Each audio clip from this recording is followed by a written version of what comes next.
그렇습니다. 주님, 우리를 깨끗게 하는 것도 우리의 속죄하는 것도 다 예수의 보혈로 되는 줄로 믿습니다. 죄와 허물 가운데서 우리를 깨끗게 해주시고 용서해 주시고 하나님의 자녀로 인도함 받게 하여 주시고 성령 충만함 주시기를 원합니다. 오늘도 주의 보혈로 우리를 덮어 주옵소서. 아버지, 우리 영적 싸움에서 이기는 것 주의 보혈과 우리 입술의 고백인 줄로 믿습니다. 주님이 나를 구원하신 고백을 할 수 있게 하시되 보혈을 고백하게 하시고 보혈의 능력을 고백하게 하시고 보혈의 은혜를 고백하게 하시고 보혈의 긍휼을 고백하게 하여 주옵소서. 예수의 보혈로 오늘도 주님 앞에 나가게 하시고 예수의 보혈로 세상도 이기고 원수 마귀도 이길 수 있게 도와주세요. 예수님의 이름으로 기도합니다. 아멘. 여호수아 5장 1절에서 9절입니다. 여호수아 5장 1절에서 9절입니다. 우리 사람이 행하기 전에 하나님이 함께 하시면 하나님이 앞서 행하십니다. 앞에서 행하시고 뒤에서 행하시고 좌우 양옆에서도 지켜주십니다. 오늘 저와 여러분의 인생이 그렇게 되시기를 바랍니다. 하나님이 먼저 행하시는 은혜가 있기를 축복합니다. 자, 여호수아 5장 1절에서 9절입니다. 요단 서쪽의 아모리 사람의 모든 왕들과 해변의 가나안 사람들의 모든 왕들이 여호와께서 요단물을 이스라엘 자손들 앞에서 말리시고 우리를 건너게 하셨음을 듣고 마음이 녹았고 이스라엘 자손들 때문에 정신을 잃었더라. 그때에 여호와께서 여호수아에게 이르시되 너는 부싯돌로 칼을 만들어 이스라엘 자손에게 다시 할례를 행하라 하시며 여호수아가 부싯돌로 칼을 만들어 할례 산에서 이스라엘 자손들에게 할례를 행하니라. 여호수아가 할례를 시행한 까닭은 이것이니 애굽에서 나온 모든 백성 중 남자 곧 모든 군사는 애굽에서 나온 후 광야길에서 죽었는데 그 나온 백성은 다 할례를 받았으나 다만 애굽에서 나온 후 광야길에서 난 자는 할례를 받지 못하였습니다. 이스라엘 자손들이 여호와의 음성을 청정하지 아니하므로 여호와께서 그들의 대게 하여 맹세하여 그들의 조상에게 맹세하여 우리에게 주리라고 하신 땅 곧 젖과 꿀이 흐르는 땅에 그들이 보지 못하게 하리라 하심에 애굽에서 나온 족속 곧 군사들이 다 멸절하기까지 40년 동안을 광야에서 헤매었더니 그들의 대를 잇게 하신 이 자손에게 여호수아가 할례를 행하였으니 길에서는 그들에게 할례를 행하지 못하였으므로 할례 없는 자가 되었음이었더라. 또 그 모든 백성에게 할례 행하기를 마침에 백성이 진중각 처소에 머물며 낫기를 기다릴 때에 여호와께서 여호수아에게 이르시되 내가 오늘 애굽의 수출을 너희에게서 떠나가게 하셨다 하였으므로 그곳 이름을 오늘까지 길갈이라 하느니라. 아멘. 아멘. 예. 이 할례는 이스라엘 백성이 선택받았다는 사인입니다. 그래서 아브라함이 할례를 받습니다. 그리고 할례 받은 그 다음 해에 아들 이삭이 태어납니다. 또 모세가 애굽으로 내려가는데 하나님이 희한하게 부르셔서 애굽으로 보내는데 중간에 모세를 이렇게 돌격을 하셔요. 그래가지고 공격을 해서 죽이려고 하니까 나중에 깨닫고 모세가 중간에 가다가 할례를 합니다. 그러면서 십보라가 모세한테 당신은 피의 사람이다. 그것은 그 모세에게 행한 할례 때문이었다. 이렇게 얘기합니다. 그래서 모세도 영적 전쟁을 하고 그 이스라엘 백성을 이끌어내려고 할 때 할례를 받았습니다. 지금 오늘 여호수아 때 왔습니다. 여호수아 때 와가지고 지금 여호수아가 새 세대, 새 사람들을 위해서 또 할례를 행하게 되는 것을 볼 수가 있습니다. 할례를 행하는 이유가 뭘까요? 그 이유는 뭐냐면 이것은 영적 전쟁이기 때문입니다. 영적 전쟁이기 때문에 먼저 이스라엘이 전쟁에서 승리하려면 하나님과의 관계에서 올바라야 돼요.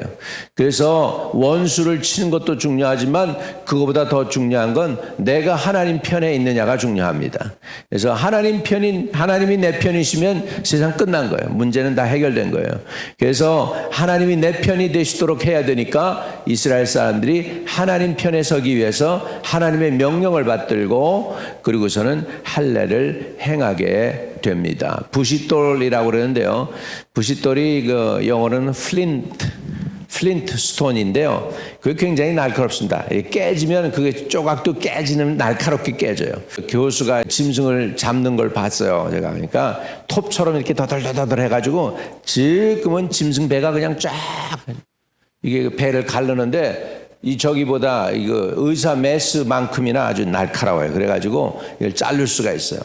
예, 그래서 그 부싯돌로 칼을 만들어 이스라엘 자손에게 다시 할례를 행했다. 2절에 이렇게 나옵니다. 근데 그거에 앞서서 하나님이 행하신 일이 있습니다. 그건 뭐냐면 요단을 마른 땅처럼 건너게 했잖아요. 예? 그랬는데 그게 얼마나 영향력을 끼치는지 몰라요. 하나님이 앞서 행하시는 것입니다. 그래서 5절에 보면 요단 서쪽의 아모리 사람의 모든 왕들과 해변의 가나안 사람의 모든 왕들이 여호와께서 요단물을 이스라엘 자손 앞에서 말리시고 우리를 건너게 하셨음을 듣고 마음이 어떻게 됐어요? 녹았고 이스라엘 자손들 때문에 정신을 잃었더라. 얼마나 벌벌 떨겠어요. 아니 이 기적을 일으키는 하나님, 요단강 물을 갖다가 그냥 멈추고서 마른 땅으로 건너게 하신 그 능력 있는 하나님을 누가 싸워서 이길 거예요. 그러니까 그냥 이 원수들이 그냥 벌벌벌벌 떱니다. 하나님이 벌써 행하기도 전에 벌써 앞서서 행하시고 계심을 믿으시기 바랍니다. 예, 저와 여러분은 모르지만 우리가 하나님 편에 있으면 잘 모르지만 원수들은 우리가 하나님 편에 섰다는 거 그거 하나만 가지고도 벌벌벌벌 떨게 되는 줄로 믿습니다. 예, 하나님이 우리와 함께 하시는 줄 믿습니다. 오늘 저와 여러분에게 무기는 그거 하나밖에 없어요. 오늘 찬송 중에도 예수의 피밖에 없다고 그랬죠. 예, 계시록 12장에도 보면 우리를 참소하는 원수마귀가 있는데 밤낮 참소합니다. 참소하는데 그냥 낮에만 참소하는 게 아니고 이놈은 잠도 안 자. 밤낮으로 우리를 참소해요. 낮에도 우리를 공격하고 밤에 우리 잘 때도 가만 놔두지 않고 우리를 공격하고 그 뭐 안 좋은 꿈도 꾸게 만들고 악몽을 꾸게 만들고 막 그럽니다. 그런데요, 그럼에도 불구하고 우리가 그 원수마귀를 이길 수 있는 유일한 길이 있다면 그것은 어린 양의 피입니다. 아멘. 그리고 우리 입술에 간증이 될 줄로 믿습니다. 그래서 저와 여러분이 오늘도 승리하는 은혜가 있기를 주의 이름으로 축복합니다. 하나님은 우리가 걸어가기 전에 우리 앞길에 벌써 앞서서 행하고 계시는 거 믿으시기 바랍니다. 우리 가는 길에 앞서서 행하고 계셔요. 그러니까 우리는 모르죠. 우리는 상대방이 어떻게 생각하고 있는지 잘 모르죠. 경험을 못해서. 근데 내가 하나님이라고 그리고 예수 믿는 사람이라는 것 하나 때문에 원수마귀가 벌벌벌 떨고 있다는 사실을 아시기를 주의 이름으로 축복합니다. 여기에 보면 이스라엘 자손들 때문에 정신을 잃었다 할 정도로 지금 원수들은 지금 벌벌벌벌 떨고 있습니다. 그런데 이 원수들은 벌벌 떨고 있는데 그 와중에 이스라엘 사람들이 해야 되는 건 뭐냐면 하나님과의 언약의 백성으로서 관계를 맺어야 됐어요. 하나님의 언약의 백성으로 이것은 아브라함 때부터 내려온 것입니다. 아브라함을 하나님께서 할례를 행하셨어요. 그 온 집안을 다 할례를 행하게 하셨어요. 그리고 그 다음에 신기하죠. 그 다음에 이삭이 태어납니다. 그리고 나서 이제 그 할례는 뭐예요? 예, 우리가 이제 내추럴리 생리 자궁이 있잖아 매일. 그래서 매일 우리가 레스트룸 가가지고서 이게 할 때마다 이스라엘 백성은 뭐 하는 거냐? 매일 그들은 쌓아놓은 돌, 요단강가의 돌과 길갈에 쌓아놓은 돌 12을 보면서 매일 하나님이 함께하는 것을 느끼는 것입니다. 요단강가를 갖다가 마른 땅처럼 건너게 한 것을 느끼게 한다면 할례는 자기 몸 안에 있는 거예요. 자기에게 몸에 붙어 있어요. 그렇기 때문에 자기가 실질적으로 매일 생리자정을 통해서 보면서 나는 하나님의 백성이야. 하나님하고 약속된 백성이야. 나는 하나님의 자녀야. 그것을 자꾸 리마인드 하지 않겠습니까? 이렇게 함으로써 신앙은 중요한 것이 뭐냐면 매일매일 확인해야 돼. 뭐를요? 내가 하나님의 자녀임을 매일 확인하는 것입니다. 하나님이 나와 동행하는 것을 매일 확인하시기를 주의 이름으로 축복합니다. 오늘도 주님 앞에 부르신 건 이건 그냥 나온 거 아니에요. 하나님이 부르니까 이끌어서 나온 거예요. 아무나 새벽 기도하는 거 아닙니다. 아무나 새벽 기도하는 거 아닙니다. 목사님들이 그러더라고요. 한국에서의 새벽 기도 숫자가 보면은 그 교회를 11조를 대표한대. 교회 11조래. 그래서 새벽기도 10명 모이면 그 교회 사이즈는 100명. 새벽기도 20명 모이면 그러면 그 교회 사이즈는 보통 200명. 뭐 이렇대요. 예. 그러는데, 우리가 정말 그러니까 하나님께 드려진 구별된 사람이죠. 11조가 구별된 예물 아닙니까? 11절 드림으로 인해서 하나님이 나에게 물질 주셨다는 걸 내가 인정하는 것처럼 저와 여러분이 오늘 이제 할례라는 걸 통해서 지금 이스라엘 백성은 자기네들이 하나님의 자녀임을 인정받게 됐습니다. 그리고 이들이 전쟁을 하기 전에 바로 했다는 거. 이거는요, 리스크 테이킹이에요. 왜? 할례를 하게 되면은 며칠을 사람이 움직이지 못해요.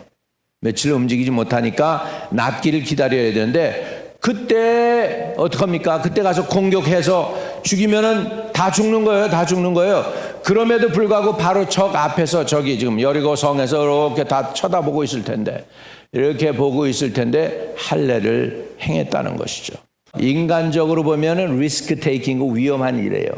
그렇지만은 이스라엘 백성이 영적으로 보면은 이것은 꼭 해야 될 일이에요.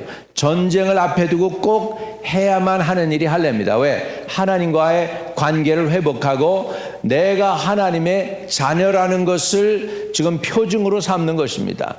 그래서 이스라엘 백성들이 자기네가 하나님의 자녀라는 걸 확인하는 할례를 행하게 합니다. 그래서 3절에 여호수아가 부싯돌로 칼을 만들어 할례산에서 이름을 할례산이라 붙였어요. 이스라엘 자손들에게 할례를 행하니라. 그래서 할례 행한 이유를 여기서 밝힙니다. 여호수아가 할례를 시행한 까닭은 이것이니 애굽에서 나온 모든 백성 중 남자 곧 모든 군사는 애굽에서 나온 후 광야길에서 죽었는데 그 나온 백성은 다 할례를 받았으나 다만 애굽에서 나온 후 광야길에서 난 자는 할례를 받지 못하였습니다. 그래서 지금 이 세대는 다음 세대예요. 광야에서 태어난 사람들이에요. 광야에서 태어났어요. 그래가지고서 길거리에서 어떻게 할례를 행할 수가 없잖아요. 그래서 할례를 못하다가 요단을 건너고 나서 이제 길갈에서 할례를 행하게 되는 것이죠. 할례를 행한다는 것은 내가 하나님의 선택받은 백성이고 이 싸움은 앞에 놓여 있는 모든 싸움은 그냥 싸움이 아니고 하나님의 싸움이라는 거예요. 나만을 위한 싸움이 아니고 여호와 하나님의 백성으로서 이제 싸움을 싸워야 되기 때문에 할례를 받은 것입니다. 그리고 이것은 이제 할례를 받았다는 건 하나님의 구별해 주셨다는 의미도 되겠습니다. 하나님이 구별해 주셨다. 할렐루야. 그래서 하나님이 구별해 주시고 나는 그 할례를 행하여 씀으로 인해서 매일 나는 하나님 것이다라는 것을 매일매일 바라보는 것입니다. 그래서 내 눈으로도 보고 내 육체로도 흔적이 있는 것입니다. 돌무더기가 바깥에 있는 환경 속에서 내가 하나님의 것이고 하나님이 큰 기적을 이뤘다는 것을 그것을 상징했다면 할례는 내 안에 내 몸에서 할례를 행했기 때문에 그 흔적을 내가 매일 확인하게 되는 줄로 믿습니다. 그러면 그 할례의 의미가 또 뭐냐 할 때 9절입니다. 9절 같이 읽어봅시다. 시작. 여호와께서 여호수아에게 이르시되 내가 오늘 애굽의 수치를 너에게서 떠나가게 하였다 하셨으므로 그곳 이름을 오늘까지 길갈이라 하니라. 할렐루야. 할렐루야. 그래서 길갈은 무슨 뜻이 있냐면 애굽의 수치를 너에게서 떠나가게 하셨다. 어떻게 보면은 장로교회에서는 할례를 세례로 취급합니다. 세례와 할례를 같이 이렇게 동급으로 생각을 하죠. 그래서 세례 구약에서 유대인들이 선택받았다는 사인으로 할례를 행한 것이고 그것이 바로 세례. 저와 여러분이 세례 받는 날 죄가 세례 받았다. 그래서 죄가 씻어졌다. 그런 의미로 표현을 합니다. 죄가 사함 받았다. 그래서 세상의 수치가 물러갔다. 신앙에 있어서 이 할례는 굉장히 중요하죠. 세례 또는 우리가 침례라고도 하는데 우리 침례교에서의 침례와 세례가 조금 다르죠. 세례는 죄를 사한다는 의미가 있다면 침례교에서의 침례는 침수 침례는 죽는다의 의미가 있어요. 죽는다. 죄에 대해서 내가 죽는 거야. 죄에 대해서 죽어서 다시는 죄가 나로 하여금 왕노릇 못하게 하는 것이고, 물 바깥으로 나올 때는 예수님이 부활하셨던 것처럼 우리도 예수님의 부활에 동참하는 것입니다. 그래서 물속에 들어가서 나는 죽었고, 물 바깥으로 나올 때는 부활하듯이 이제 새로 거듭난 삶으로 부활하는 의미가 되겠습니다. 그래서 결국은 할례 의미는 애굽의 수치가 떠나갔다. 이것은 우리 세상의 수치가 떠나갔다. 세상의 종로로 탔던 내가 이제 더 이상 세상의 종로로 타는 자가 아니다라는 의미에서 세상과 세퍼레이트 되는 것이죠. 세상과 나누어지는 것입니다. 나는 이제 하나님께 속한 백성이 되고 세상에 속한 사람이 아니라는 의미가 있습니다. 세례 또는 침례도 그런 의미에서 보면 같아요. 우리가 세상에 속한 사람이 아니고 이제 세례 받음으로 인하여 하나님의 백성이 된 것입니다. 아멘. 그래서 오늘 이스라엘 백성은 길갈에서 할례를 받음으로 하나님의 선민으로 택함 받았고요. 영적 싸움을 준비하기 위해서 하나님 편에 서는 그런 행위를 했습니다. 저와 여러분도 앞에 놓인 인생의 영적 싸움을 싸우기 위해서 구별되기를 바랍니다. 마음이 할례 받기를 바랍니다. 마음의 할례를 받으라고 사도 바울이 그렇게 했는데, 진짜로 저와 여러분이 마음의 할례 받고 하나님께 구별되는 은혜가 있게 되시기를 주의 이름으로 축복합니다. 하나님, 오늘도 우리를 사랑해 주셔서 감사합니다. 우리를 축복해 주시니 감사합니다. 우리의 마음이 할례 받게 하여 주셔서 하나님의 선택받은 자녀로, 구원받은 자녀로 오늘도 믿음의 선한 싸움을 싸우게 하시고 영생을 취할 수 있도록 도와주옵소서. 흩어져 있는 성도들 어디 있든지 간에 오늘 드리는 예배를 통하여 하나님께로 그 누구보다도 더 가까이 나가게 하여 주시고 은혜 받게 하여 주시고 주의 음성에 민감하게 하시고 성령의 이끌림 받게 하여 주옵소서. 주여, 우리의 눈을 깨끗게 하사 영안이 열리게 하시고 우리의 귀를 열어서 하나님의 음성을 잘 들을 수 있게 하시고 우리의 입술을 열어서 예수 그리스도를 증거할 수 있게 해주시고 우리의 발걸음을 복되게 하시사 아름다운 소식을 전하는 발걸음이 되게 하시고 우리의 손을 아버지 축복하시사 손에 닿는 것이 복이 되게 하시고 형통하게 하시고 손에 닿는 사람들이 치료받는 능력의 손길이 되도록 주님이 우리와 함께하는 증거를 보여주시옵소서. 예수 그리스도 이름으로 기도하옵나이다. 아멘. 하늘에 계신 우리 아버지요, 이름이 거룩히 여김 받으시오며 나라의 임하옵시며 뜻이 하늘에서 이룬 것 같이 땅에서도 이루어지이다. 오늘날 우리에게 일용할 양식을 주옵시고 우리가 우리에게 죄 지은 자 사해 준 것 같이 우리의 죄를 사해 주옵시고 우리를 시험에 들지 말게 하옵시고 다만 악에서 구하옵소서.